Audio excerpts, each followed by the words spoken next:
All right, what is up, guys? I'm going to be walking you through my upper body workout routine. The focus today is going to be on chest, triceps, and the back and the biceps. So what I busted out right here, I took out my equalizer bars, the parallel bars, took it outside because it was a nice day, nice sunny day. Starting off with a couple of dips. I like to focus on the chest, so I lean a little bit forward with my dips. But you can also see that, we're working the triceps nicely and also a little bit of the shoulders. So that takes care of the, kind of front pushing motions.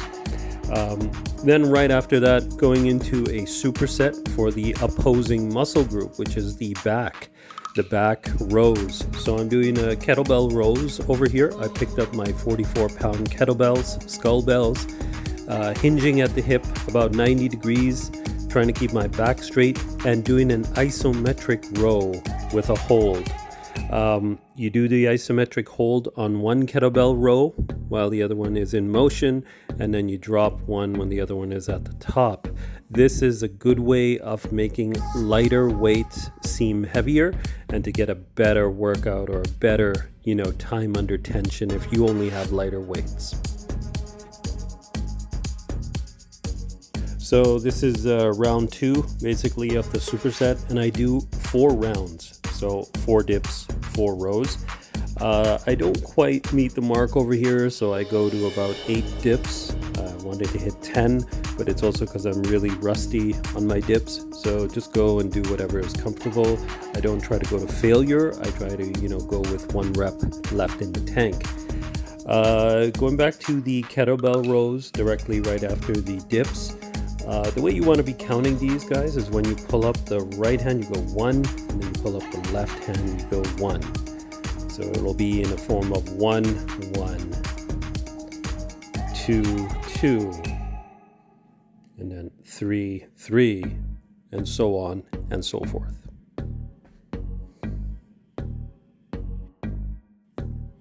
Jumping into round 3 over here of the superset.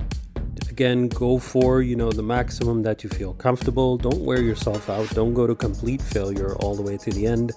Go with, what's comfortable and where you feel that you could, form is going to break down afterwards. You'd stop right there. The other thing I want to mention is in between rounds, guys, I typically take about 1 minute rest. Because they're opposing muscle groups, you don't need to rest a whole lot. So if you work out your chest and triceps in one exercise with the dips and you move into the kettlebell rows, you can see I can jump right into them because it's not taxing my back. My back muscles and my biceps are kind of fresh. Now, after I do the rows, I'm going to take a breather for about 30 seconds to 1 minute, and I'm going to go right back to the chest dips, which is working the opposing muscle groups. So you'll find that when you do supersets like this with opposing muscle groups, you won't have to wait as much in between, and you actually save a little bit of time over there, which is great if you're, under a time crunch or you don't have that much time to work out.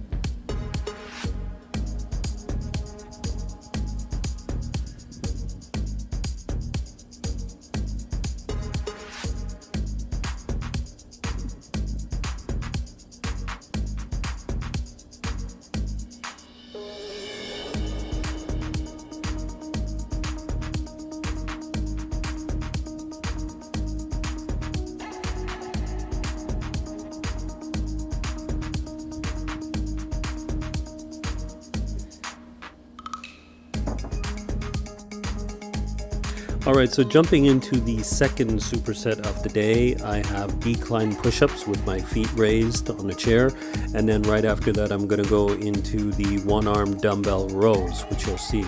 I put my hands on a raised surface on 2 blocks over here just so that I can, lower my body as low as possible. You can see at the bottom over there between the blocks, my head and my chest kind of go down. They get a little more range of motion that way. So immediately after the decline push-ups, I try to do about 10 to 12 reps over there. I am going into the one-arm rows. So I'm just using the equalizer bar that I pulled out for the dips. I'm using that as my kind of, kind of point where I'm actually going to rest my one arm. and I'm going to pull with the other arm. So I'm going to do this exercise about 10 to 12 reps each arm, starting with the right, going to the left, and then we're going to do the superset round all over again. Once again, we're going to be doing 4 rounds of these 2 exercises back to back.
Okay, so Superset 3 is actually the last superset I do here for the chest and maybe the back.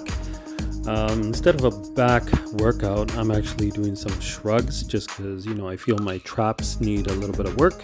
It's also an easy exercise to superset.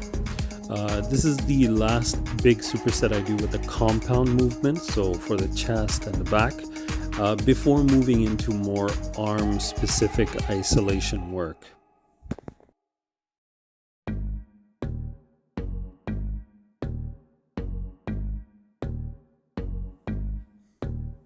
Okay, so this push-up cluster set is actually done as like one continuous set of multiple mini sets. So what I do is I do the first set. It goes for about 10 to 12 reps.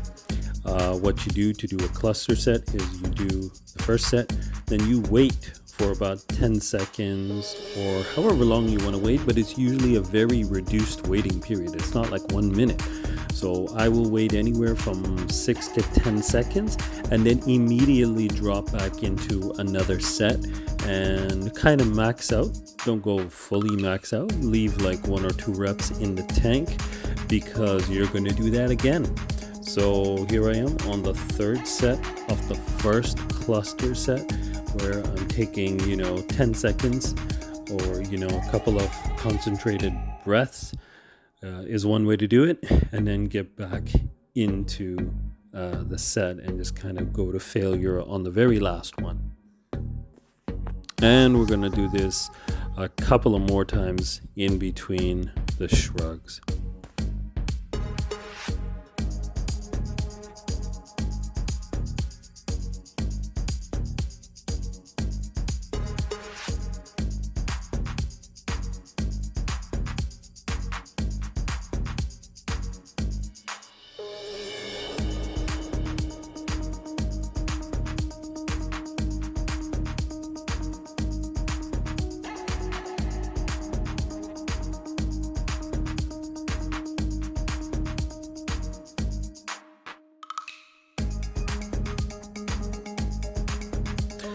One thing I just want to point out over here, just for a little bit of variety or diversification on the exercises, you'll see that when I do the first mini set in the push-up cluster, I start off with my hands a little bit wider.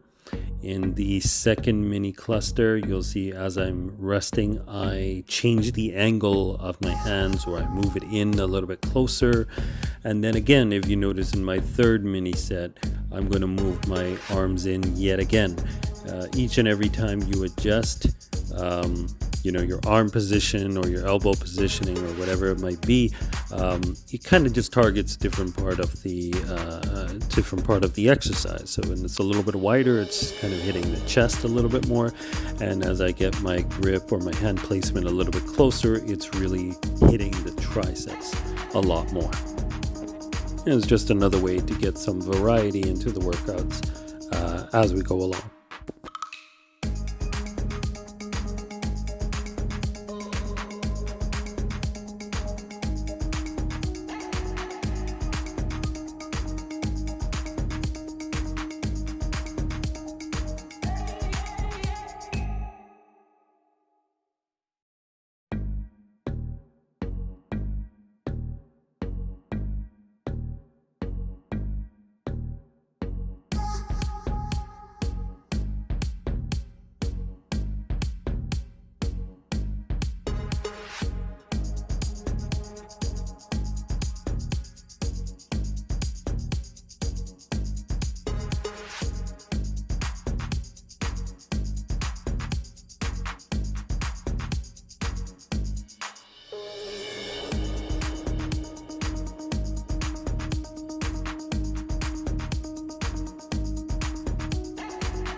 Okay, so this is, now I've done kind of the compound movements for the chest and the back, and this is where I get into a couple of exercises that are directly focusing on my arms and isolation movements for the triceps and the biceps. Over here I'm doing the overhead tricep extensions, and directly after I'm going to be doing a couple of basic alternating dumbbell curls.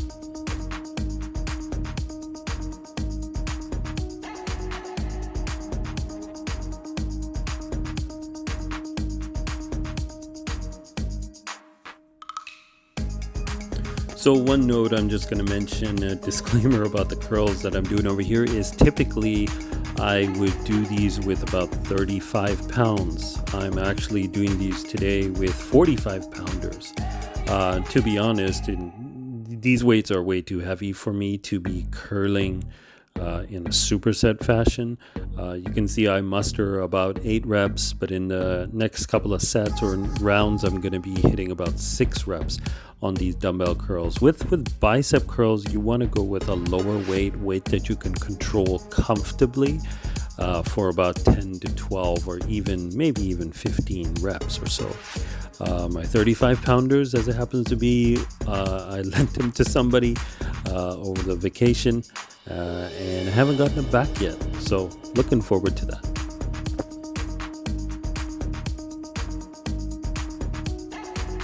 Just another angle over here of the overhead tricep extensions. Overhead tricep extensions, or anything that you do from an overhead position with the triceps, I feel hits the long head of the triceps, and that muscle really contributes to arm thickness, I find. So really good exercise, that one.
So only doing 3 rounds of each of these supersets with the arm specific movements, just because they're smaller muscle groups and my muscles are taxed from the earlier supersets. Over here I'm doing a body extension, which is a body weight tricep extension, and I'm doing it against these 2 parallel Liebert equalizer bars, but it's not the best kind of apparatus to be using. Could use something a little more sturdier, and it would have probably been a little bit better. Then immediately I go into this crush grip dumbbell curl, seated dumbbell curl over here, which is really great for the brachioradialis and the outer part of the bicep. So it kind of hits the same muscles as it would hammer curls.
So just a note about the body weight extensions over here. You'll notice kind of my positioning is not the best.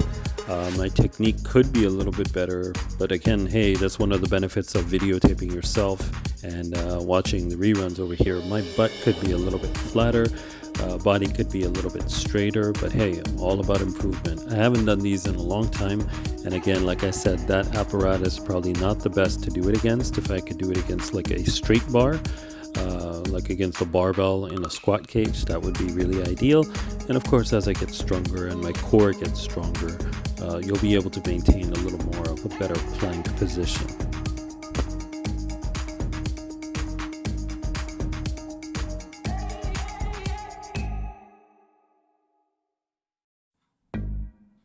Okay, now if that wasn't enough, I ended off the workout of the day with 3 supersets or 3-round finisher of kind of a high intensity cardio exercises, where I do a round of 400-meter jog or run around my townhome complex, and then I jump into a couple of dumbbell snatches. So this is the 45-pound dumbbells, and I'm snatching it 10 times per arm. This is really a good kind of high intensity explosive exercise. The weight is not too challenging. It's just challenging enough to give you a good, run for your money and a good, kind of effort for lifting it, and really just get your heart rate pumping. You can see when I do the snatches over here, I put it on on one of my boxes, and really that's just because I don't want to keep going down all the way to the ground. I'm purely just doing this for cardio. I'm doing this as a cardio high intensity exercise just to get my heart rate up and to kind of have it as a finisher. I don't want to be jeopardizing myself by placing the dumbbell a little bit further down to the ground, which would extend the range of motion and may be detrimental to my lower back. So stretching further down might be out of the question when I'm doing this many high repetitions. So I prefer to just keep it against the box. You'll notice that I am only showing video edits of the dumbbell snatch rounds over here. Nobody wants to see me jog, trust me.